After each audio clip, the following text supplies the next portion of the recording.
முஸ்லிம் அல்லாத ஒருவர் உங்களிடம் கேட்கலாம், நீங்கள் ஒரு முஸ்லிம் தானே, குர்ஆன் என்றால் என்ன, அது பற்றி அறிமுகம் செய்ய முடியுமா? உங்களுக்கு குர்ஆனை தெரியுமா?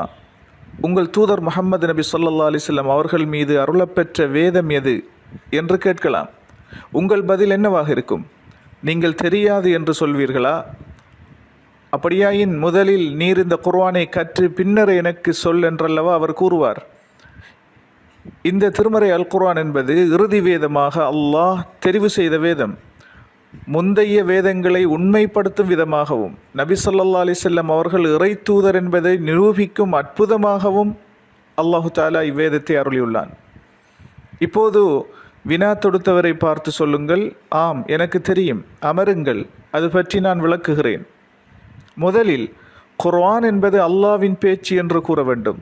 சில வேளை அவர் தௌராத், இன்ஜீல், ஜபூர் இன்னும் ஏனைய இறை தூதர்களுக்கு அருளப்பட்ட வேதங்களும் அல்லாஹ்வின் பேச்சல்லவா என்று கேட்டால், ஆம் அப்படித்தான், ஆனால் இது எங்கள் நபி ஸல்லல்லாஹு அலைஹி வஸல்லம் அவர்களுக்கு அருளப்பட்ட இறுதி வேதம்.